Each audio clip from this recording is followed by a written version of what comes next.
we are hearing Srimad Bhagavad Gita. We heard if someone does not take prasad from yagya, but directly he will eat only sin.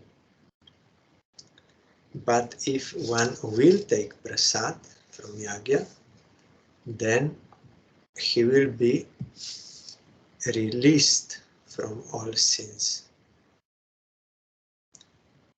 Relieved.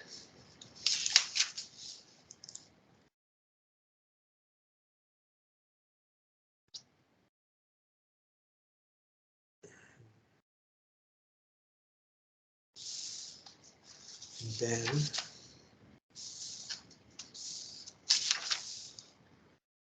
we also heard that karma means Vedic karma, Varnashram, is inspired by the Vedas, and the Vedas spring from the Absolute. Hence, the all-pervading Absolute is eternally established in sacrificial acts. This we heard yesterday. Today,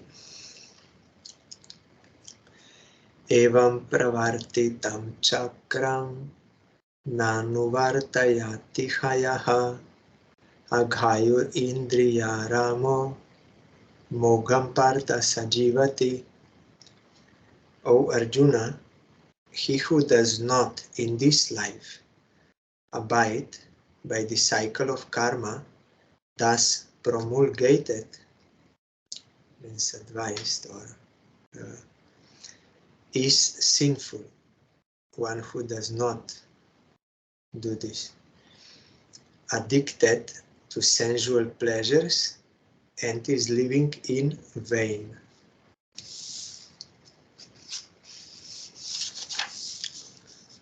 Explanation.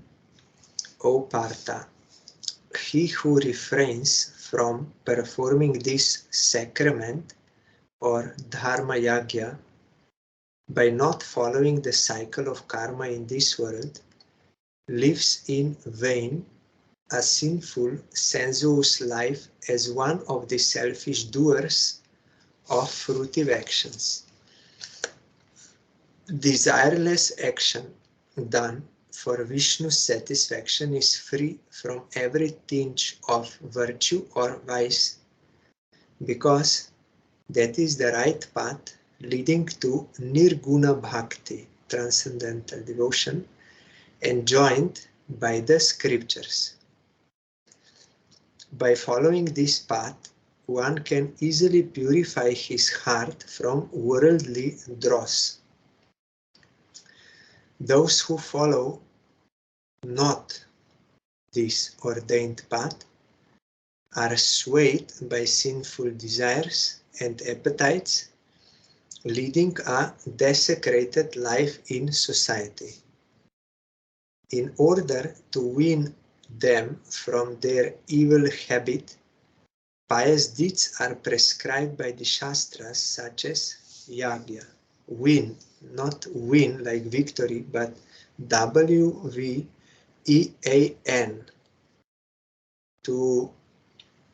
so that they can change and they can give up their evil habit. Pious deeds are prescribed by the Shastras, such as yagya. So if one does good activity, automatically he will be rescued from doing bad activity. Atonement saves one from the result of his sinful actions. Prescribed yagya is dharma or piety. Piety is nothing but the faithful performance of such deeds as are conducive to the harmonious development of the universal good, as well as to the healthy growth of this cosmic principle. Such pious deeds destroy the unavoidable sins born of Panchasuna, or the fivefold sins described in Shloka 13. We heard that inevitably you kill some But if you do yagya, that is for universal good, because if everyone does their own duties according to their nature and as prescribed by Shastra, then both material good will be there. There will be prosperity and abundance of everything, and also spiritual progress will be there because they are obeying the Shastra, which is coming from Krishna. And by such pious deeds, one will also destroy the unavoidable sins. Personal enjoyments, so far as they tend to produce universal good, may be reckoned as parts of pious deeds included in the Dharma Yagya. If there is any personal enjoyment, but it tends to produce universal good, it can also be said as a part of pious deed. The invisible enactors of temporary good are known as gods or demigods, born of the cosmic potency of the Supreme Lord, in order to fulfill the desired ends of the worldly people. We are unable to see them, demigods. Those who have eyes, such eyes, they can see them. They are existing, they are not fictitious, but general people, we are unable to see them. The invisible enactors of temporary good, they are giving these worldly benefits, are known as gods or demigods, born of the cosmic potency of the Lord, in order to fulfill the desired ends of the worldly people. One time, one devotee here in Slovenia, he's not from Slovenia, but he was at that time in Slovenia when Gurudev was here. So he asked that because Diksha mantras one should not chant with any sound. Gurudev said, if someone hears, then you will lose it. And then the devotee asked, but if I'm alone in the room, then can I make with sound? No one is there to hear. Gurudev said, no, demigods are going everywhere. You are not seeing, but they are going. So, but how Gurudev said at that time, we all understood that he is seeing, because he was explaining with such realization, you could feel it, that he's not speaking theoretically or something. Like when Gurudev one time in Calcutta told me, sun is giving so much help to us. It was winter time, so we used to go to balcony to get some heat from sun. So one time Gurudev said to me there, sun is giving us so much help. So we should bow down to him. How Gurudev said at that time, that was totally different as of my conception of sun. I think some sun there and giving light, but Gurudev, how he spoke, to him, we should bow down to him. At that time I realized how Gurudev is having a realization of who is Sun God. So if someone has a realization, then that is different thing. Behind everything there is a person, Gurudev many times said. So those who realize, they see everything as a person.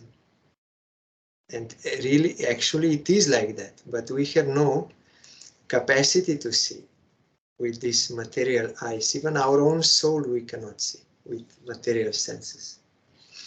By spiritual realization one can see these things. So they are fulfilling the desires of worldly people. All sins can be temporarily washed off by gaining the favor of these gods, by satisfying them with their desired offerings.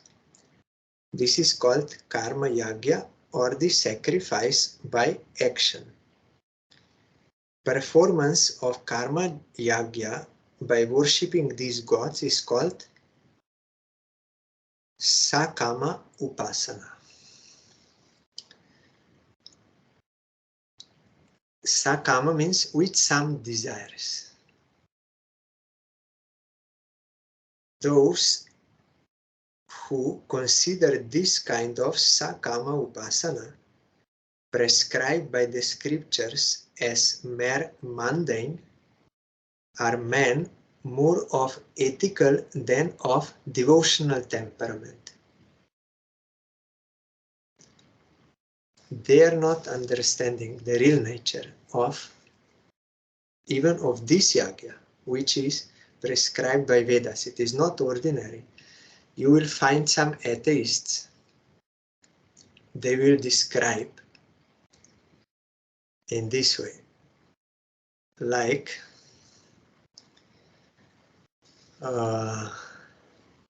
means not immoral atheists, but moral atheists. They will describe in this way, like you have Santa Claus. So children, they are naughty.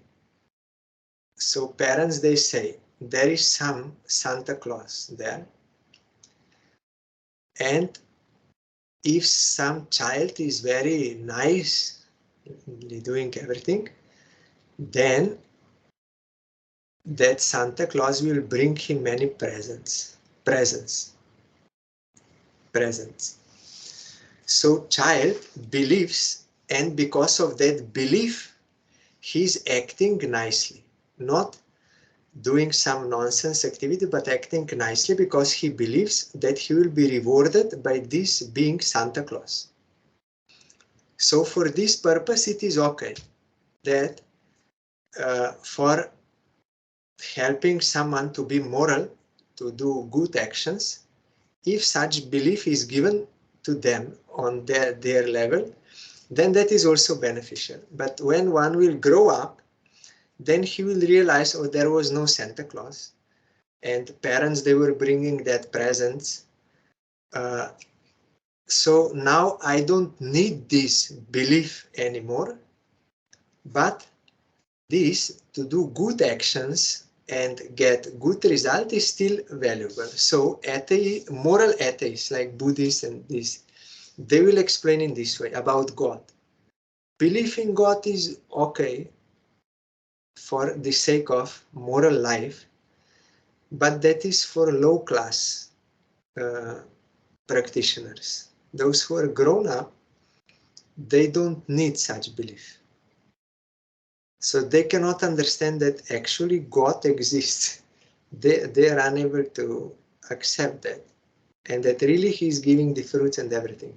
So someone may see these yagyas and all this as okay, good, for these ends it is good, but they cannot believe that actually demigods are existing or Supreme Lord is existing like this. Because for that you need those eyes by which one can see this. So if someone thinks they are only mundane, then they are more of ethical than of devotional temperament. It is better for men of the world not to follow them, but to lead an active life, performing the socio-religious duties with the fruits thereof consecrated to Vishnu, the Supreme Lord. So one should not follow, like Bhaktivinoda Thakur said there in Chaitanya Shikshamrita, there are immoral atheists. They are believing only in sense gratification, and by hook or by crook, by cheating, by any kind of bad action, no problem. Just you need to get your selfish desires. You can kill, you can oppress, you can cheat, you can whatever you know, the only target. But moral atheists, they know there will be reaction, so they refrain from immoral actions. They want to do good actions, because by that they will get good in return, and also it will lead to liberation. But then higher, superior type of them, there are moral theists. In this sense, theists here, that they believe in the Veda. Then there are so many different levels of following the Vedas. Varna ashram is one of them. So they're theists in this sense. They're having such belief. And even those who are jnanis, they will also have certain understanding like this. So superior to all those are sadhaka bhaktas, those who have clear sambandha jnana. Who is God, who is Jiva, what is this Maya and eternal relation, they know. And they are serving Krishna. But now sadhakas, but pure sambandha jnana, no any limited or like this conception. And superior to them are those who already achieved bhava bhakti, means they accomplished their sadhana, already got the ultimate goal of sadhana, that is bhava bhakti. They are supreme men in this world, those who have bhava bhakti. So here it is better not to follow those who are atheists, but to do according to Vedic scriptures, yagya.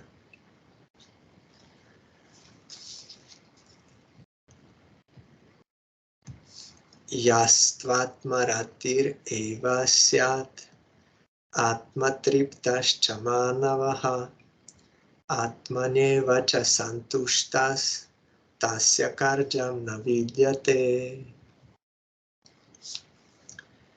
But the person who loves his soul remains satisfied and contented with only the soul. He has no work to perform. But you have to be on that level. If you are not, and you will want to imitate and give up this process by which you can attain that, then you will be pretender and then you will lose everything. Explanation. Fettered means bound, fettered with the will of action, the jivas perform their duties for duty's sake. But he who finds delight in the function of his true self, in other words, he who can discriminate the functions of self and non-self, and is always engaged in the performance of the function of self proper, which is pure devotion to Krishna, is called self-contented and self-delighted. That is to say, he delights in the active realization of the true nature of his own real self and of Godhead. So he knows what is the function of real self and of also not self, this mind and body. So one who is on such platform, he does not do any such that karma, because already he is in real ego. Varnashram dharma is when one is in material conditioning, means material ego. I am Kshatriya, I am Brahmin, like this. So pure soul, one who is practicing this, he cannot do any action because that ego is not there. He may do for maintenance of his body, and outwardly it will look like it is karma, but it is not. It is a part of his devotion. So he is getting bliss of his real self, eternal bliss. He has, therefore, no action to perform under a sense of obligation, like they need to do it. He lives, moves, and has his being in the domain of pure intelligence with a submissive, pure heart, rendering by his unalloyed self eternal service to the Supreme Lord Shri Krishna. Whatever he does is devotion. It is not karma anymore. Even outwardly it may look like he will go to market, he will go to job, he will do all it looks like karma, but it is not. Everything is devotion to Krishna. Even his sleeping is devotion to Krishna. Though he does though he does everything to keep his body and soul together, he always aims at that eternal bliss, which is the be-all and end-all of existence. Notwithstanding his apparent application of his organs of sense and action, Jnanendriya and Karmendriya, working senses and knowledge acquiring senses. You will be more familiar with these terms as used by Srila Sai Maharaj. So here means organs of sense, that is Jnanendriya, and action, that is Karmendriya. In every walk of life, he never does any action, whether daily, occasional, or fruitive, because of his indifference to mundane attachment.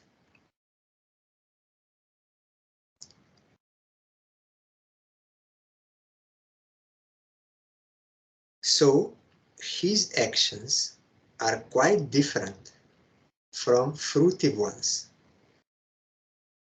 When his actions aim at moksha, he is termed agyani. Here, gnostic. And when they aim at pure devotion to the absolute person Shri Krishna, he is called a bhakta, devotee.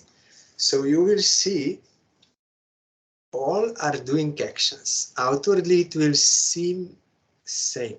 Karmis they will do. Jnanis also they will do. They will say this is all Maya, but that part of Maya, Vidya part, that is helpful for our attaining of liberation. So they will do those actions for maintenance and also for like removing certain attachments and with a view to attain moksha. They will be Jnanis. Even also Buddhists, they will say compassion and service to others, all these good qualities they will promote, but not actually for that person's benefit. If you go very minutely, they're doing all these activities to be released from their debt to them, karmic debt, or yes, mostly this, to be relieved from karmic debt so that they can ultimately attain moksha. So their target is not actually to help that person, but they're getting their own benefit with that service to that person, so that they're released from any sort of debt or some hostility or like this, because that will bind them. So they are behaving nicely and serving and everything so that they can be released from bondage and they can attain liberation. So it is not actual love or actual compassion or actual service. It is not. Still, because it is not for that person's sake. It is for my sake. But devotee, he will do everything for the satisfaction of Krishna, and he will also do good to, and really, devotee, really his intention is to satisfy Krishna, not to serve Krishna so that he can be liberated, or to serve others so that he can be liberated. No, his real intention, actual intention is to satisfy Krishna. That is why only devotion can be really termed as love. Other things cannot be called love. Even outwardly they may seem like that, but they are not. They are fulfilling their own selfish ends through those acts. But real devotion is only love, and they are doing for the satisfaction. And also when they are helping other jivas, they are really doing for their good, for their eternal good they are doing. It is not how to say, really they want to good, they want the good, to do good to that jiva, and they are doing good to that jiva by helping them to devote themselves to Krishna. So in all different ways they are helping them, even for survival or for anything, but with this target, that they will motivate them to engage in the service of Krishna, or they will serve everyone knowing they are related to Krishna. Krishna will be happy if I help them or serve them to satisfy Krishna. So one is Jnani, one is devotee. There's a gulf of difference.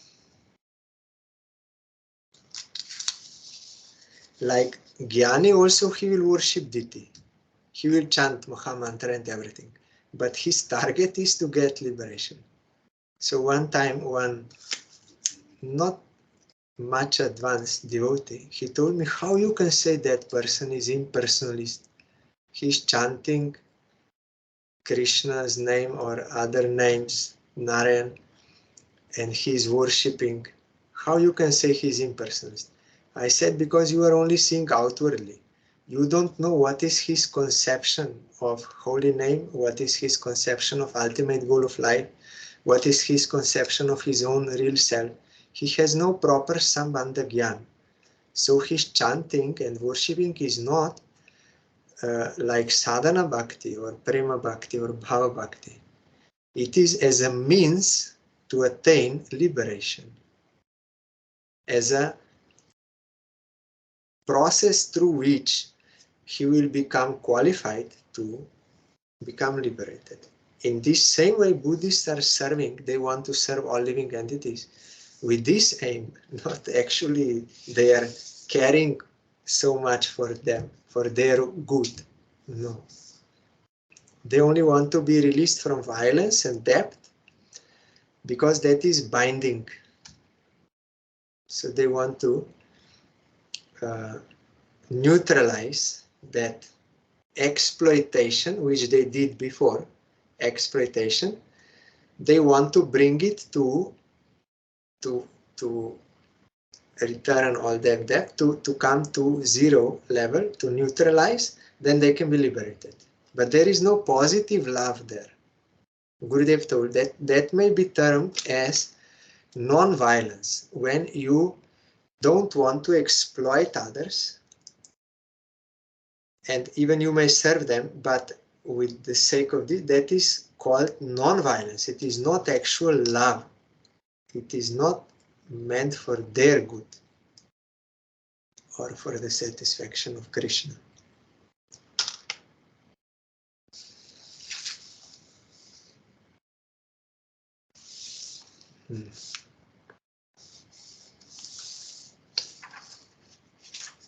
Yes.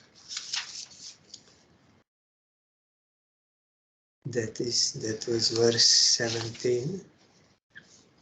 Now verse 18. Naivatasya kritenartho na kriteneha kaschana na chasya sarva bhuteshu kaschit arthavyapashrayaha. Such a person has no virtue to gain in this world by his deeds, nor has any vice for not doing them. There is nothing for him in all this world as object to be sought, no worldly desire, and he has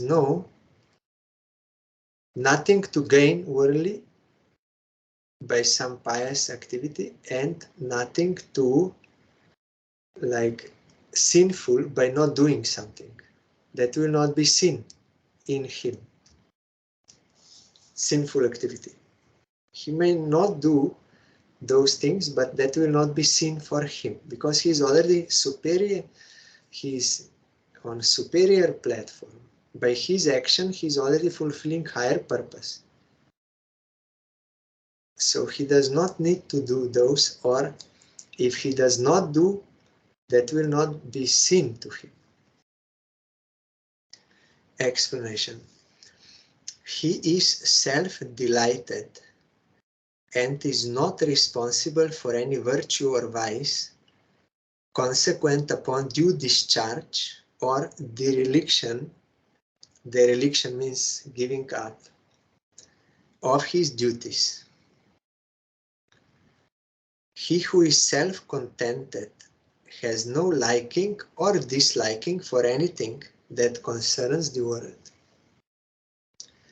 Inasmuch as he delights and remains content in the eternal loving service to me, the Supreme Lord, the only object of his worship, his actions cannot be judged by standards of virtue or vice. So whatever he does or does not do, all tend to universal good. In Varna Ashram, this is duty, and if you don't do it, is sin, like this. That is the purpose.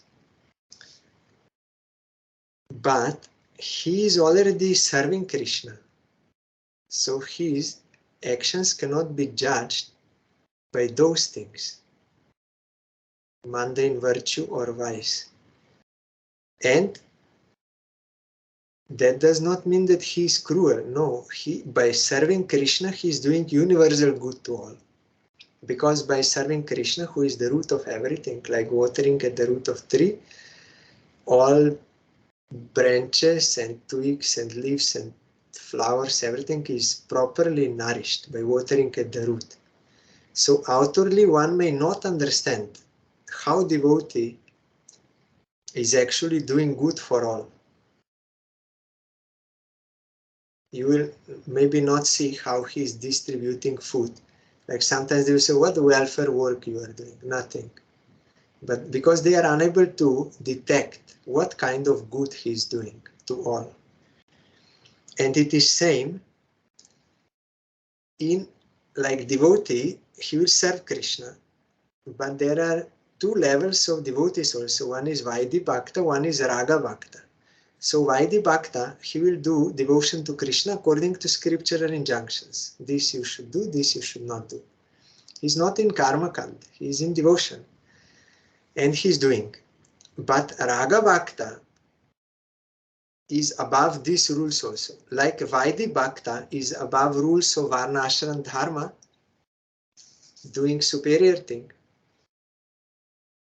Like that, Raga Bhakta is superior to Vaidha Bhakta. So you may see sometimes Raganuga Bhakta doing something contrary to rules and regulations, or not doing certain things which Vaidha Bhakta has to do.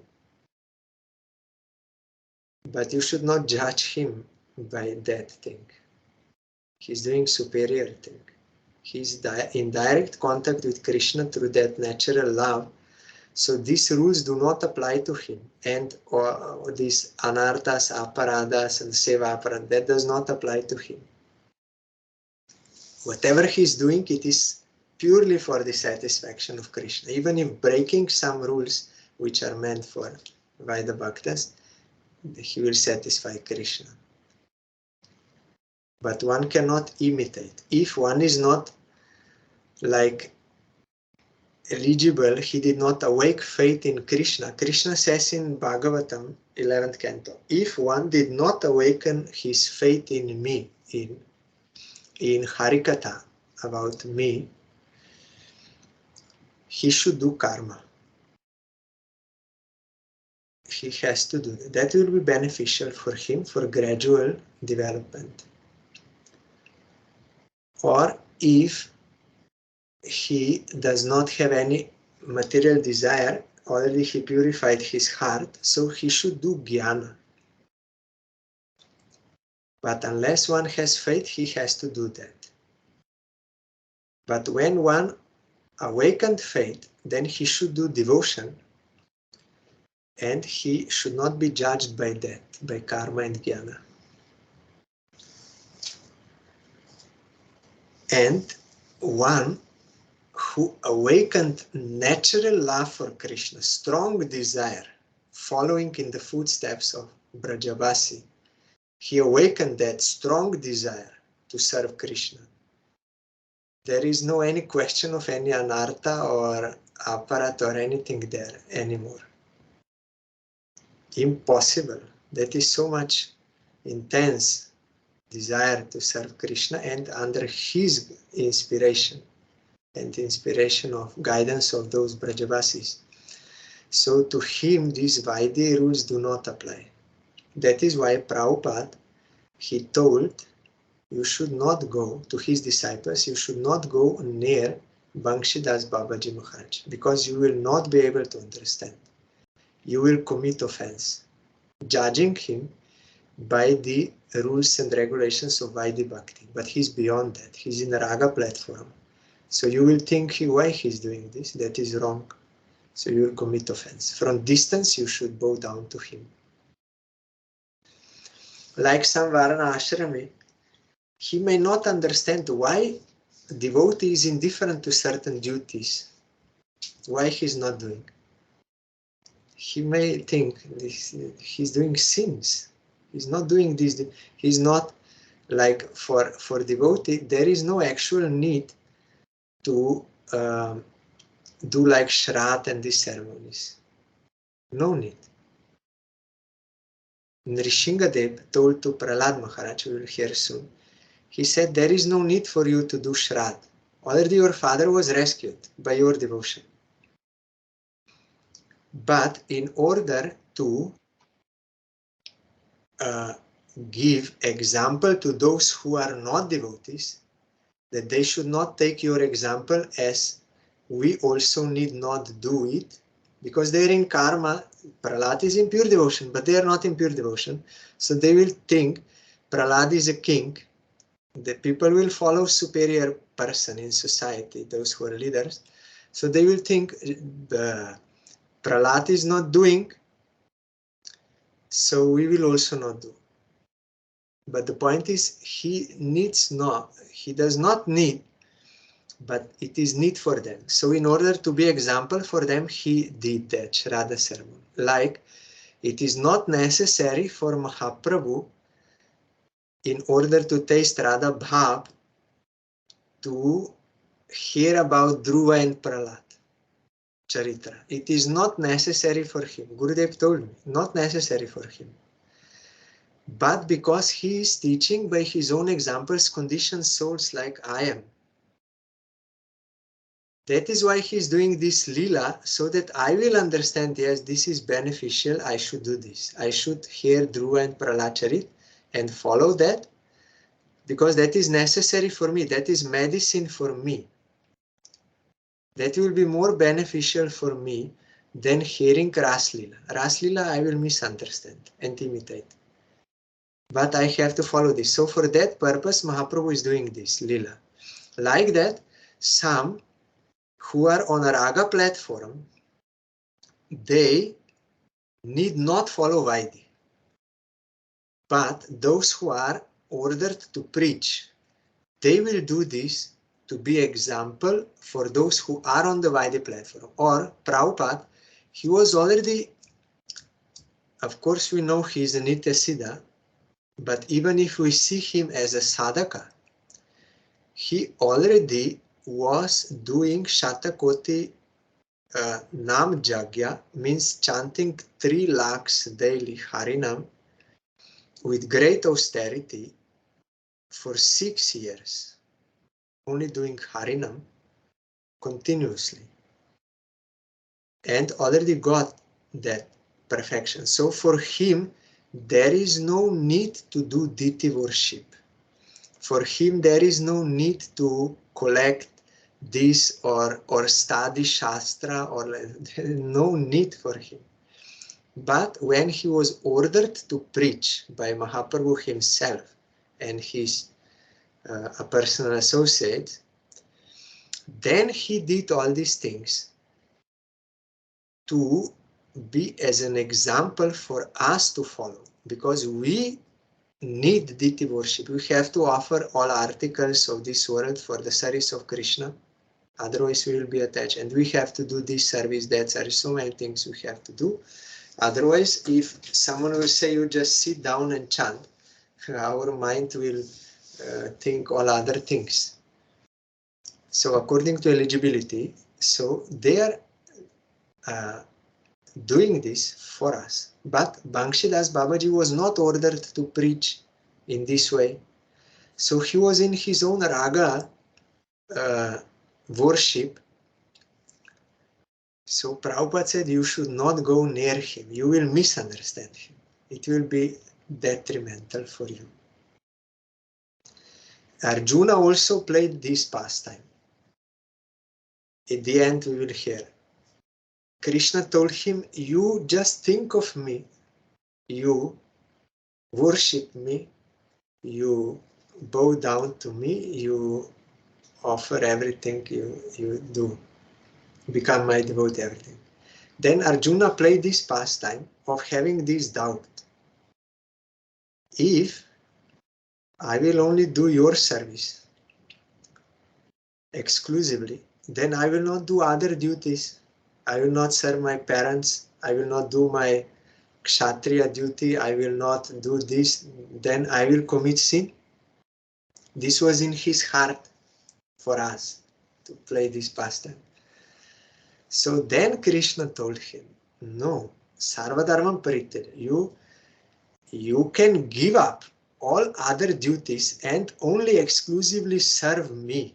By this, you will, by not doing other duties, by giving up all other duties, you will not commit any sin. By serving me, you will properly serve everyone. Because watering the root, you will, but we are seeing outwardly, I'm only serving Krishna and not doing other things. That is misunderstanding.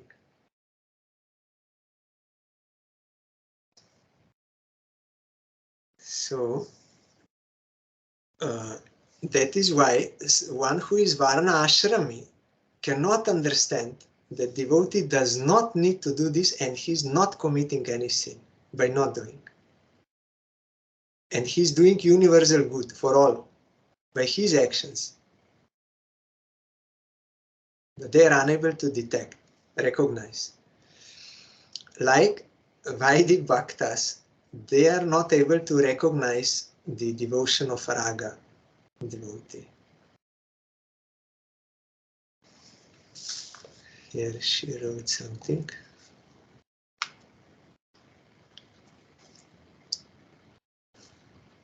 What is the difference between a Buddhist and an aspiring devotee who is practicing out of duty and some faith, but without Sambandha Gyan? If he has no Sambandha Gyan, he cannot be devotee. Devotee is one who is devoted to Krishna because of his knowledge of his eternal relation with Krishna. That is Sambandha Gyan. Krishna is Supreme Lord. I am his eternal servant. Maya is his energy. So I should serve him. That is devotee. And what is the meaning of faith? Shraddha, Shabda, Bishwash kohe sudrida nishchay, Krishna bhakti koile sarva karma krita hoy. That is the meaning of faith, Shraddha. Shraddha means one who has this belief. By serving Krishna, all duties are automatically done. If he does not have such faith, which is the same as having Sambandha Gyan, Shraddha and Sambandha Gyan is same thing.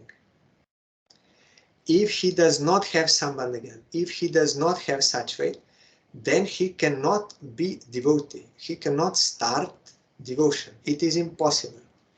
Buddhists, they have no Sambandha Gyan. Even they don't have this Vedic Gyan of that there is some eternal truth. They even don't believe in Vedas.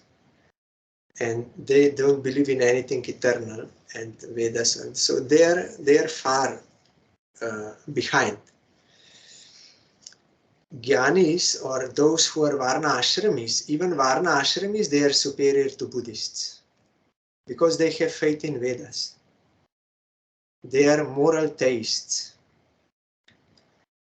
But one who becomes a sadhaka of pure devotion, it is impossible to become sadhaka of pure devotion if one does not have sambandha, gyan or faith. Okay, that makes sense. I meant no realization of the relationship with the Supreme. Then, how he can do service if he has no realization? Absolutely no realization. It is impossible that he will devote himself to Krishna. Thing is that when one gathers enough bhakti sukriti, by coming in contact with some devotional acts which will please Krishna, knowingly or unknowingly, when one has enough sukriti, then he will come, by the grace of Krishna, in contact with real devotee. From this real devotee, he will hear Harikatha, or just being in his presence, even no need to speak Harikatha. But that devotee will do bhajan, like Haridas Thakur. He did not speak any Harikatha, but he's doing bhajan. So one who has Sukriti, he will be able to have faith in that Harikatha or in that sadhu, and that will be his experience.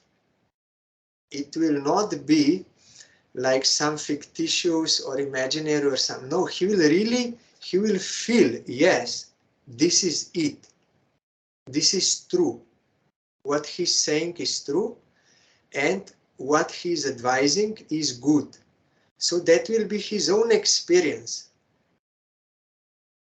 It is experience. It is not like full experience of Krishna, but it is also not no experience or no realization. It is not blind faith. It is based on one's experience when his heart, core of heart, will approve and will be able to naturally accept that, yes, this is true, this is it. He will have faith. But this faith is not blind faith, it is based on his experience. But such experience one will get only one who has enough sukriti. Like so many people, they may meet pure devotee, but they will not be inspired to follow him or to hear him or believe him because they lack sukriti. But one in whom such natural faith will awaken to that sadhu, that is the beginning. But it is factual, it is not, it is based on experience, based on realization, small experience. And when he will cultivate that by practicing, then more he will remove those clouds of ignorance and bad habits and all these things, and more clearly he will experience, and more deep experience and more impactful and more blissful and like this. So then first he will come to Nishtha, that will be firm belief, very strong. then it will further develop and like this. So even that Shraddha, which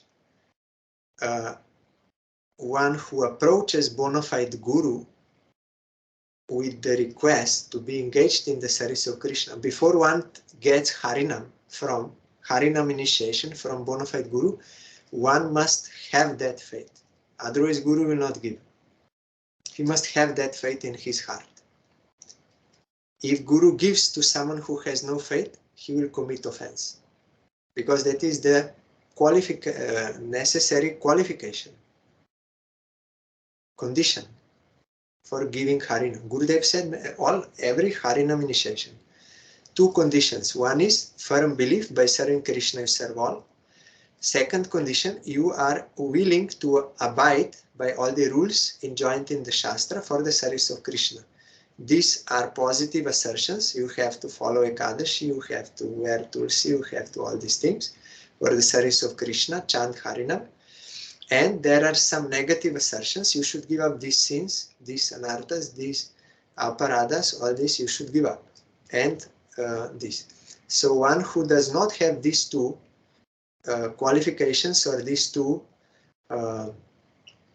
conditions fulfilled, based on his personal experience, realization, being in association of that sadhu or by reading Shastra, then he's not entitled to get Harinam initiation. He cannot be called as Bhakti, Sadhaka or Votari.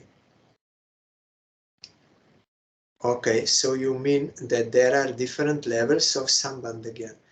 Different levels of realization means depth of realization.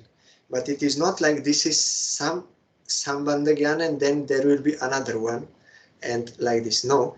Sambandha Gyan means Krishna is Supreme Lord. He is Master. He is enjoyer. I am his eternal servant. Maya is his energy. When I am averse to Krishna, I am bound by Maya. If I serve Krishna, I will be out and will go to him. This is basic Sambandha Gyan understanding and belief based on your experience with Shastra and Sadhu. When you are pure Sadhu, when you are having enough Sukriti, you will believe this based on your experience realization. And then the more you will practice, the more you will realize, like that verse in Bhagavatam, when someone is hungry, then with each morsel of food, 3 things will happen. He will get a release from the pain of hunger and satisfaction and nourishment. With each morsel, same effect will be there. Not some other effect. This same effect. Like that, when one will practice devotion, his realization of Supreme Lord will increase, his devotion to him and detachment from Maya. But it is same category, only different grade. Different grades.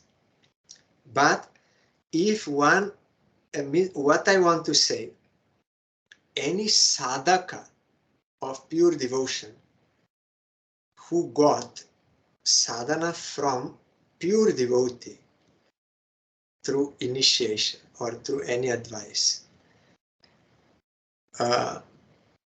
sadhaka of pure devotion, his faith is not blind faith. It is not blind faith. It is based on his experience or realization of having approval and belief in what sadhu says, what Shastra says.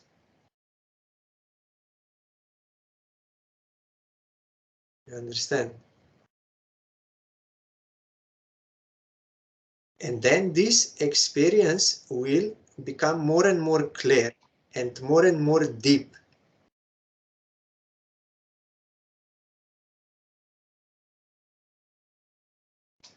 Okay.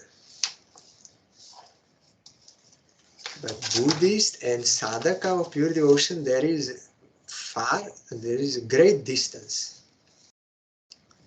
They cannot accept Vedas even. And any eternal object there, even like we heard about Shankaracharya, he rescued Buddhists from that their thing by giving them knowledge about Brahma, impersonal Brahma, that is superior, much superior to their conception. What they want is only they want to detach from all these material identities and any desires and like this, so that they can merge into matter, and then they will feel no suffering due to attachment. That is the only thing. They are like in a flow of that matter. So to get that, they are doing so many services and compassion like this, but for getting liberation. But above this is realization of jnanis. They understand there is eternal truth. And above that is devotion first, in open reverence.